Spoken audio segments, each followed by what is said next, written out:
Hello again, my YouTube fellow members.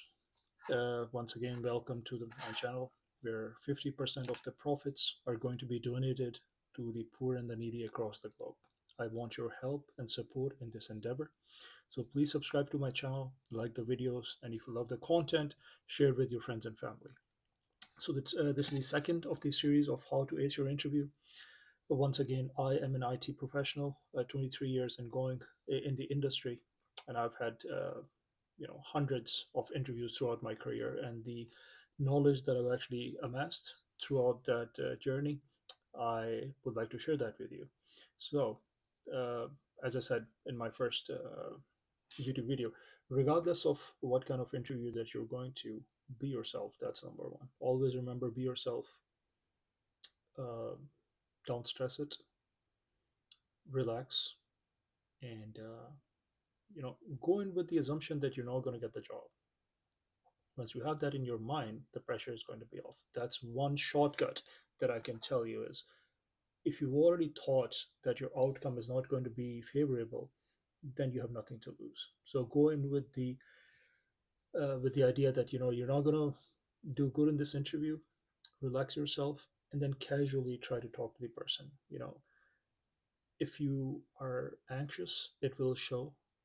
And during that anxiety, I guarantee you half of the answer that you already know, or half of the questions that they're going to ask, you're going to answer them with such anxious tone.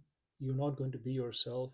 Even if you were meant to be the person for that job, chances are because you were not thinking straight, because you were so stressed, because you're sweating, because you really are thinking in the back of your mind, hey, I need this job, I need this job.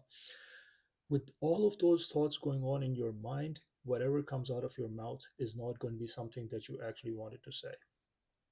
So, my suggestion to you is go into that interview thinking, hey, I don't need this job. There are going to be plenty of more interviews that are going to come my way. So, regardless of what happens, I could care less. That's my advice to you. So, part two of this series is going to be focused upon not what your interviewer is going to ask you.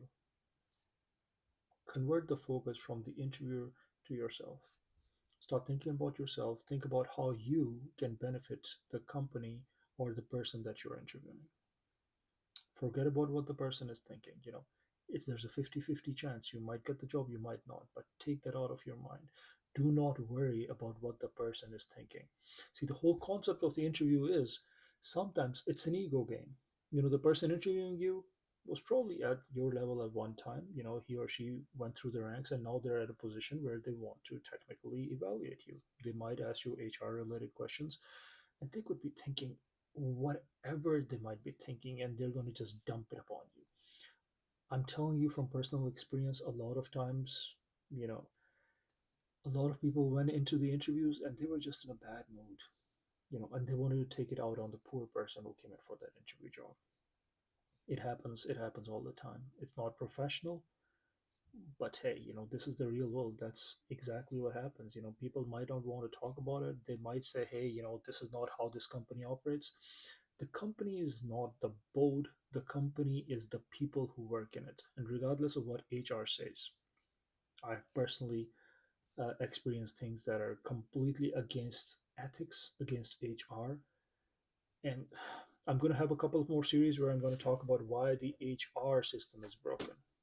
You know, the way the HR system works, it looks great on paper, but in reality, it's so broken that the right person for the right job rarely gets the job. And the people who end up getting the job are not the ones who are the best people for it, anyways. And the best people, most of the time, do not get the job only because they don't know the shortcuts and the details that they should have known before they went in for the interview. So, let me start off with the idea that you're a fresh college graduate, maybe, or you're a high school person and you're just going in for a job, maybe at Dunkin' Donuts or 7-Eleven. You're in high school still and this is your first job. What are you going to do? Well, besides filling out that piece of application that serves no purpose, really, it doesn't, but you're asked to do that anyways, so fill that out. Yeah, you can't get away from that. There are a couple of people, actually a lot of people in the organization who are just acting like robots. So you got to act like a robot at that stage. So fill out that paperwork, go in, and when you're actually sitting on that table, hopefully, or even if you're standing and you're talking to the person who actually has the job for you, if it's a shop where that person just is the owner, whole different ball game. They're looking and they're judging you based upon your personality, how you talk, how you behave, because ultimately they're hiring you and they want a person who's going to be their subordinate. Let's face it, they're going to pay you and they want you to listen to them. So, you got to act where you're the kind of person who would listen to what is being told. And more than anything else, all of the skills they can teach you, but the one thing that they're looking for is, are you an active listener? Do you listen to what is being asked of you? Are you attentive? Are you paying attention? Are you looking at them when they're talking? Are you listening to them? Do you hear or do you listen? There's a difference, you know. So just make sure that whatever that person is saying, you attentively hear them out, you listen to what they're saying, and then once your turn comes, you answer appropriately. Concentrate on what is being asked in a tone that is respectable. And at the same exact time, you have to sell yourself. So what are the things that the other person who you met for the first time in your life would love to know about you? Focus upon those things. I'll talk about the technical interviews and the HR interviews and whatever not later, but I just want to start at the level where somebody in high school wants to go in and get a job, and the things that they should look for. So be yourself, number one.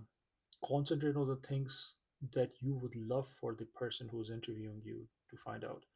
Ideally, if it's the boss that you're interviewing who's the shop owner, that's great. If you're actually at Burger King or McDonald's, then sadly you'll actually have to interview with one of the people who are working there. They might actually be great people, they might not be. So that's just rolling the dice and figuring out how things work. But that's one thing. The second thing is, make sure that you're in a happy mood. That's one thing that's very difficult for people to grasp when they're actually going for the interview, because they're sweating, uh, they're very anxious. So trying to be in a happy, positive mood is going to be difficult.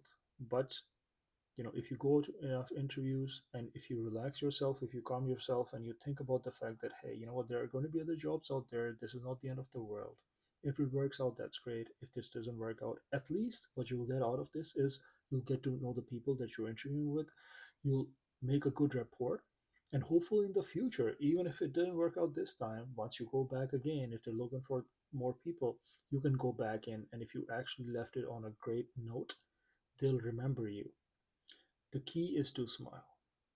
You know, be in a good mood, smile, don't be too serious. Just like I am right now. I'm talking to you guys. If you were taking my interview, I would still be in this calm, relaxed mood. I would not actually be stressing. I might be serious in this video because I've just started this whole YouTube channel, so I just don't know how to behave appropriately, to make my expression comes through. But I'll work on that, and hopefully, with your support and with your help, we'll make this better. So that's it for part two. I'll record part three later on, and I'll see you guys soon. Take care. Bye bye.